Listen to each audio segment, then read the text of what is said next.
On huhtikuun 12. päivä. Oikein keväinen päivä. Sinä kuuntelet Penja Madridista ja Finlandia podcastia. Minun nimeni on Perttu Rytsölä ja tervetuloa kuulolle. Tässä podcastissa puhumme nimensä mukaisesti Real Madridista. Tuttuun tapaan Ancelotti on saanut joukkueesta paljon irti. Sitä peliä on moni kritisoinut, että se ei ollut niin näyttävää ja jouhevaa ja on tullut niin sanottuja pakkovoittoja paljon, joka pitää paikkansa, mutta pitää myös muistaa, että nyt tällä kaudella oli tapahtunut paljon muutoksia, että joukkueen ydin on uudistunut ja joukkueen pelitapa on uudistunut ja kumminkin Real Madridissa on tärkeintä se, että se voitetaan ja pärjätään ja on sillä tavalla jännittävää, että La Ligassa on muutama kierros jäljellä ja tätä ei voi enää kuin sössiä, kunhan pelataan vaan omaa peliä ja hankitaan 1,5 pistettä per ottelu, niin mestaruus tulee sillä ja siihen varmasti moni on tyytyväinen ja sitten meillä on jännitettävänä tietenkin tämä Mestarien liigan jatko-ottelu. Kyllähän se on käynyt selville myöskin tässä joukkueesta tämän kauden aikana, että se semmoinen selvän maalintekijän puuttuminen on siihen vaikuttanut, että kun nyt maali ei ole sillä tavoin tullut, siellä ei ole ollut semmoista kärkipelaajaa, joka olisi vetänyt niin puolustajia kokonaan mukana ja sen takia Real Madridin vastaan on ollut helpompi puolustaa ja se ehkä on ollut yksi syy siihen, että miksi peli ei ole ollut niin hirveän jouhevaa. Ja siitäkin pitää muistaa antaa Ancelotille ennen kaikkea kumminkin kiitosta, että on saatu niinkin hyviä tuloksia ja että kaikki asiantuntijoiden mielestä Euroopan ylivoimaisesti paras joukkue ja hallitseva Euroopan mestari City oli ihan kaadettavissa kotikentällä. Mennään siihen kohta sen ottelun kertaamiseen. Otetaan ottelusta Real Madrid Athletic Club, joka päättyi lukemin 2-0. Se oli tuossa ennen Cup-finaalin taukoa ja tästä ottelusta minulle jäi mieleen 2 asiaa, ja toinen oli tietenkin Rodrigon upea peli omalla laidallaan ja toinen oli se, että Athletic Clubilla oli ihan muut asiat mielessään kuin tämä ottelu. Madrid pelaa näissä sinisissä paidoissa jonkun Adidaksen sponsoridiilin vuoksi ja tämä oli kyllä mun mielestä niin typerää. Mä oon niin tällainen markkinointiystävällinen ihminen ja ymmärrän bisneksen päälle ja siinä ei niin mitään, että tehdään jotain tämmöistä, mutta eihän näitä niin pelaajia erottanut toisistaan, että ei se voi näin olla, että se niin häiritsee pelin katsomista tämmöinen sponsorointidiili, että kyllä se pitää niin jotenkin muuten keksiä. Ja se on jotenkin todella hämmentävää, että kotikentällä, Real Madridin kotikentällä pelaa joku toinen joukkue valkoisessa. Mä en niin kuin ymmärrä, miten ei tätä nyt ollut mietitty ihan loppuun saakka. Ajatellaan, jos joku olisi pelannut Camp Noulla niin kuin Barcelonan väreissä. Ei tämä niin kuin toimi. No, joka tapauksessa ottelu oli sillä ihan hyvää viihdettä ja selkeästi toimi Ancelotille sitten niin kuin, toi todistusaineisto, että Rodrigo pärjää oikein hyvin tuolla vasemmalla laidalla ja se mitä mä jäin itse miettimään tässä oli se, että kuinka paljon me ollaan Rodrigosta missattu ja sen tehottomuutta kiroiltu sen vuoksi, että se pelaa siellä puolella, joka ei ole hänelle se paras. Ja se on jännittävää. Ancelotilla on kyllä aikaisemmilta vuosilta se on onnistunut sijoittamaan nyt pelaajia uusiin paikkoihin, mutta että ehkä tämä toimii taas todisteena, että kaikki, jotka oli ajatellut, että Vinicius se kuuluu pelaa vasenta laitaa, niin sitten jos City-ottelussa pelasi vähän keskemmällä, niin sekin toimii. Että tämmöiset kiveen kirjoitetut jutut on aina, että niistä kannattaa ehkä joustaa ja kokeilla. Ja tämä ottelu toimi siinä ihan erinomaisena esimerkkinä. Tämä Athletic Bilbao on silleen jännä vastustaja, että tämä on niin pelityyliltään tämä ei ole vaikein minusta ollut koskaan Real Madridille. Silloin kun Real Madrid pelaa kotona, niin sieltä on niin melkein aina tullut voitto. Vieraassa on tietenkin paljon vaikeampaa ollut. Lähinnä siksi, että ne panostaa itse. Athletic Bilbao ei tietenkään halua hävitä Real Madridille kotona. No ei mikään joukko, mutta varsinkaan ne. Mutta näissä matseissa sattuu ja tapahtuu. Ja varsinkin siellä vieraskentällä, kotikentällä, kun tämä pelaa, niin ne tulee jotenkin luovuttaneen oloisina. Ei ole tilastoa tähän kohtaan kaivaa, mutta mä en usko, että se on kovin kummonen 10 vuoden ajalta. Ja tuskin siellä ensimmäistäkään vierasvoittoa on ehkä joku sattumatasuri. Ja mainitaan nyt vielä tästä Athletic Bilbaosta se, miten se tarkalleen ottaen menee, se tämä heidän politiikkansa. Heillä on periaate, joka ei ole kirjoitettu mihinkään seuran sääntöihin, vaan siitä on suullisesti sovittu, jotta sitä voidaan haastaa missään oikeudessa, että seuraan ei palkata pelaajia, jotka eivät ole pelanneet noin 7 eri junioriorganisaatiossa, jotka toimivat Baskimaalla, sekä Ranskan Baskimaalla että tietenkin Espanjan Baskimaalla. Eli mitään tällaista periaatetta ei ole, että pelaajan pitäisi olla baskin kielinen tai edes espanjalainen. Että kun hän on pelannut niissä junioriorganisaatioissa, niin se riittää. Toinen ottelu kovasti odotettu tällä jaksolla oli Real Madrid Man City, joka aloitettiin tämä ottelupari kotikentällä. Ja tämä oli niin kuin jalkapallopiihdettä täydellä rahalla. Mä odotinkin kyllä, että me nähdään. Se, mikä mut yllätti tässä, on se, että miten City niin 9 päivän, vaikka Real Madrid oli levannut 9 päivää ja pelasi kotikentällä, ja miten hyvin ne sitten niin pääsi pyörittämään tätä peliä toisella jaksolla. Että odotin, että siinä vaiheessa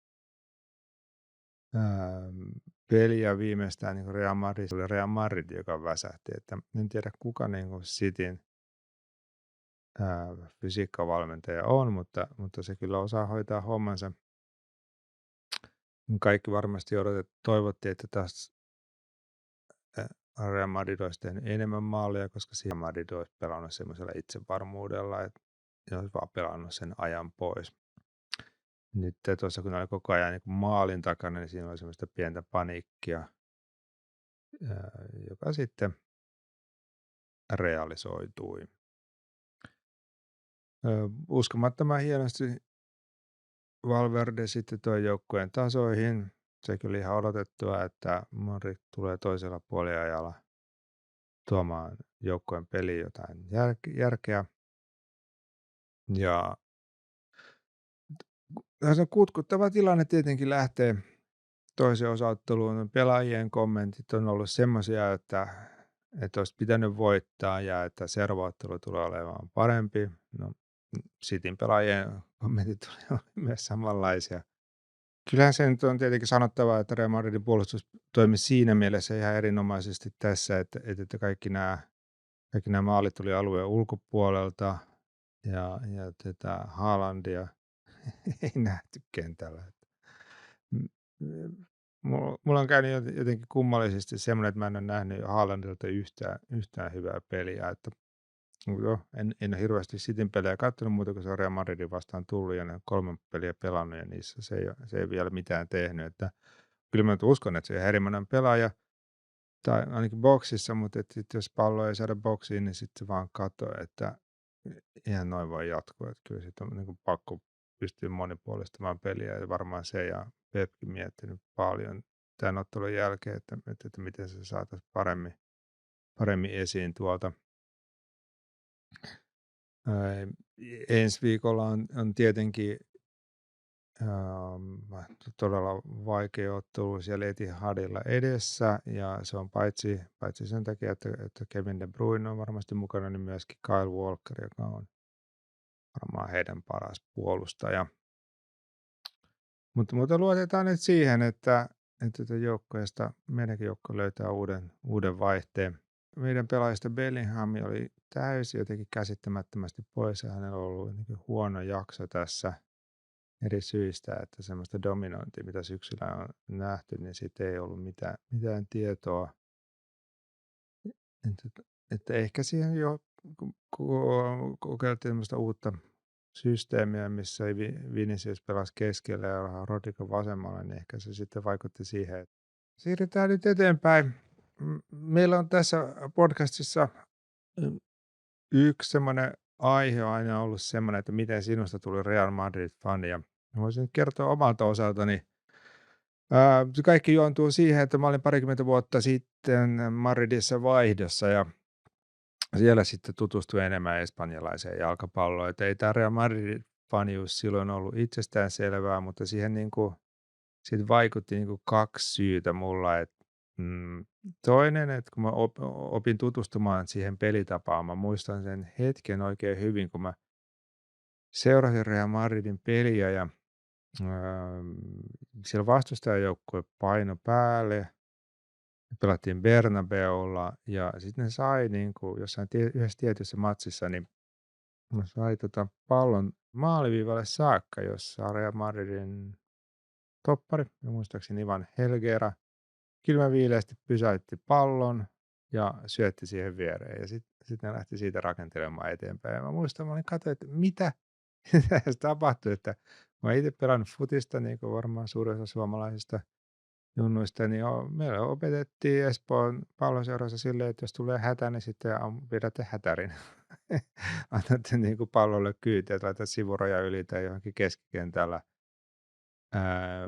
Mutta semmoinen kylmä viileys, että ei tässä mitään hätää, että tämä syötetään vaan eteenpäin ja yhtäkkiä päästäänkin ryötövahti eteenpäin, niin se mut yllätti ja mä haluaisin tavallaan tietää, että mistä tässä on kyse ja tämmöisessä asenteessa. Ja sitten mä myöhemmin ymmärsin, että koska Real Madrid pelaa kotikentällä, niin ei ne vedä hätäreitä. Mä oon kiinnittänyt tähän huomiota.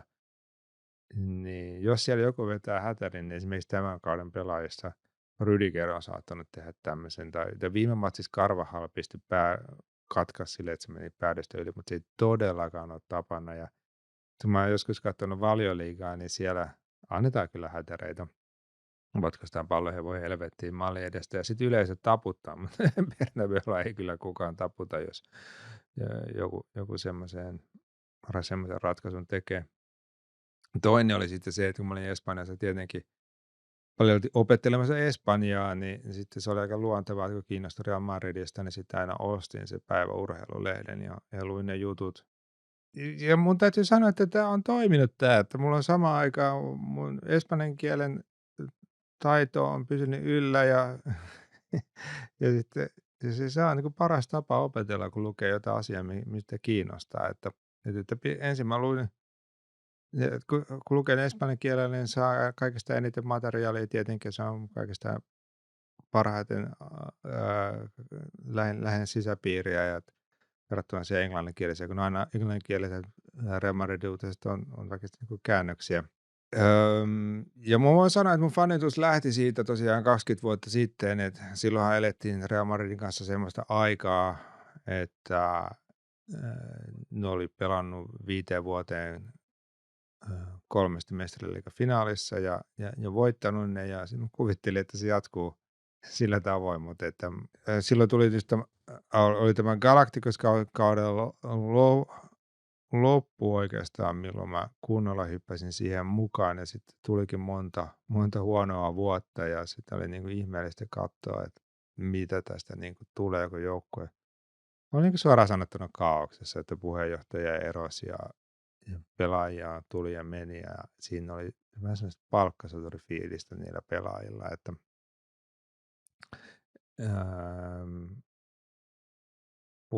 voidaan sanoa, että vasta sitten kun Capello tuli, niin siihen tuli jotain tolkkua ja sitten tuli ensimmäinen mestaruuskin hirvittävän hyvän kevään ansiosta.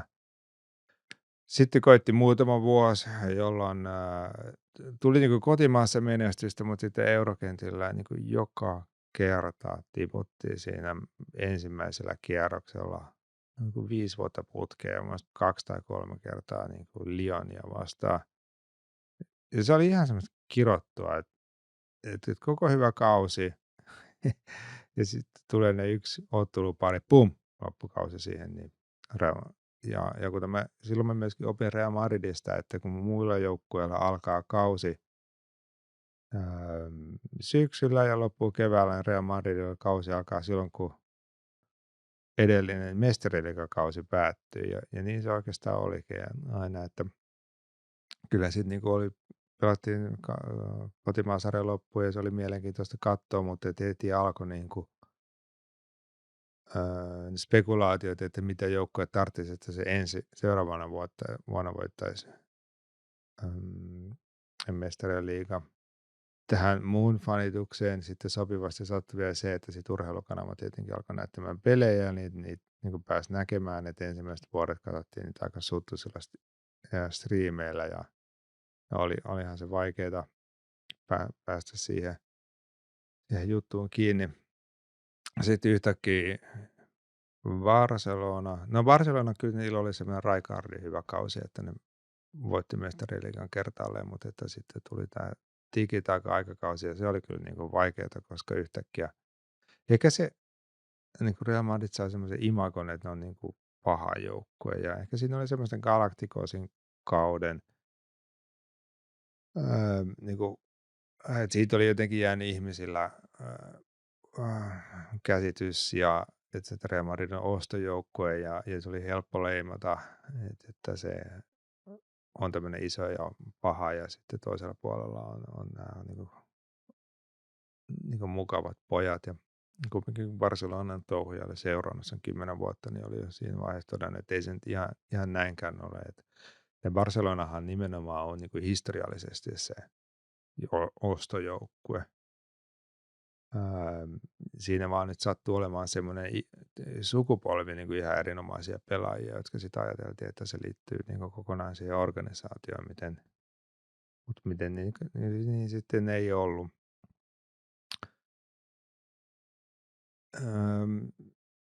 Siitä sitten tuli tietenkin monta hyvää vuotta.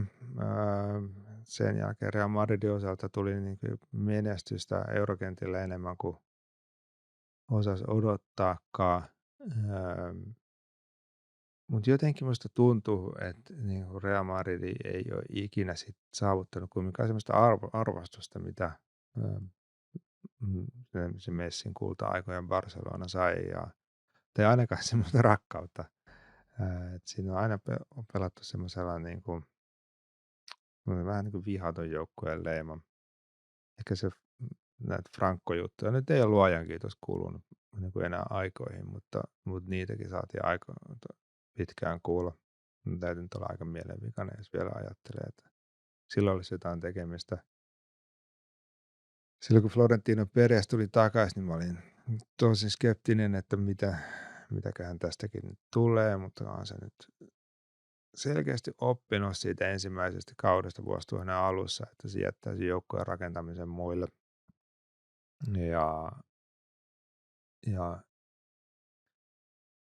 Tai niin kuin ainakin kuuntelee siinä enemmän muita. Ja nyt on saanut rakennettua semmoisen joukkoja, joka on sekä urheilullisesti että taloudellisesti varmasti Euroopan vakaan. Ja siinä on myöskin tullut semmoiseen joukkueeseen semmoista tiettyä kunniallisuutta, että ne hyvin harvoin lähtee mitään niin kuin valittamaan, että mitä muut joukkueet tekee. Ne on aina itse ensimmäisenä kiittämässä tai onnittelemassa muita joukkueita niiden menestyksestä ja ottaa ja muita pelaajia ja muita. Et siinä on Serenidad, mä en tiedä miten se kääntyy suomeksi, mutta se on semmoinen hyvä termi kuvaamaan mun mielestä tämän päivän Real Madridia, että siinä on semmoista, ne kunnioittaa niin vastustajaa ihan eri tavalla kuin ennen. Muistan se katkeruus aikanaan, mikä tuli siitä, kun ei päästy niin mestarien liigassa eteenpäin, niin se sitten näyttäytyi vähän ilkeänä. Ja siinä oli niinku sen voi silleen ymmärtää, että ne paineet on jotakin ihan hirvittäviä ja sitten kun en voi kuvitellakaan, mitä ne pelaajat sitten joutuu tuolla kokemaan ja sitten kun ei tuu sitä menestystä, niin sitten se purkautuu vähän purkautuu aikana ikävällä tavalla ja nyt sitten on sillä tavoin päästy pois. Tokihan se menestys sitten niinku siihen auttoi.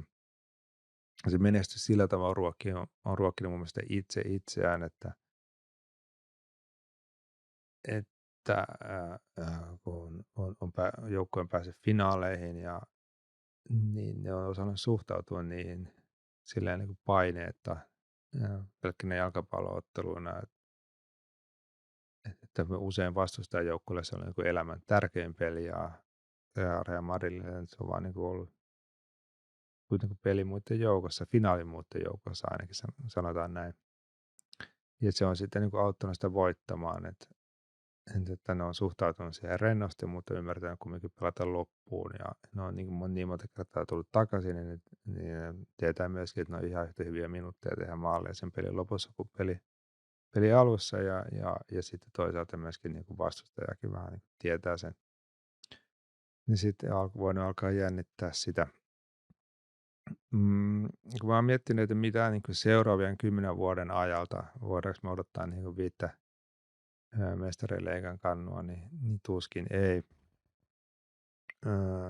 Mut kyllähän tällä joukkueella on tosi hyvä pohja tehdä paljon. Siinä on vähän sellaista niin kuin tähtisikermä-fiilistä, että toivoisi, että sinne niin kuin saataisiin muutamia omia junnuja mukaan, koska muuten se voi mennä vähän semmoiseksi, ainakin vääränlaisen valmentajan kanssa se voi mennä vähän semmoiseksi niin kuin riitelyksi ja sitten vaikuttaa joukkueen koheesioon, että se on varmasti Ancelotilla ollut niin kuin yksi suurimmista ansioista, että niin kuin joukkueessa kaikki pysyy tyytyväisenä ja se on niin kuin tämmöisessä joukkueessa ihan jotain uskomatonta. Ja sitä Arsenalta usein arvostellaan siitä, että pelien taktiikka ei ole sitten jonkun mielestä niin kuin, yhtä hyvällä tasolla kuin jonkun toisen taktiikon, mutta että se on ihan yhtä tärkeää niin kuin pitää niin kuin kaikki pelaajat motivoituneina ja se ei ole ollenkaan helppo tehtävä. Siinä harva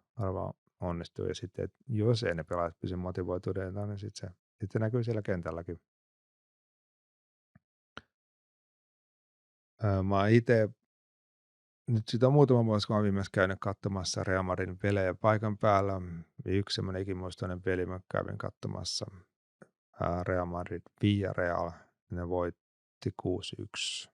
Ja siinä Cristiano pelasi, oli sen Cristiano Ronaldo ensimmäinen kausi, ne pelasi vielä laidalla silloin.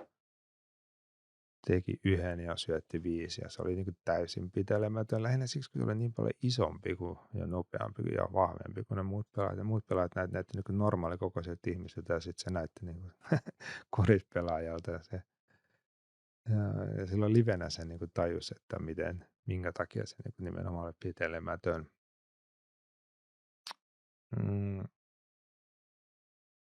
Ja sitten, no tietenkin näin sitten täällä kotimaassa, kun Real Madrid pelasi Olympiastadionilla ja siinä matsissa oli niin kuin tosi makeata, kun kuuli ne kaikki niin kuin laulut, mitä aina viikoittain kuulee, ja sitten yhtäkkiä silleen, että helvetti ne kuuluu ympäriltä. Meillä on tämmöinen erikoisjakso nyt pidetään tämä vähän lyhyempänä, ja ensi kerralla meillä on taas niin kuin mielenkiintoinen vieras luvassa. Otetaan tähän loppuun veikkailut. Real Madrid pelaa siis ensi keskiviikkona Etihadilta. Mä odotan, että sieltä tulee 0-2 voitto.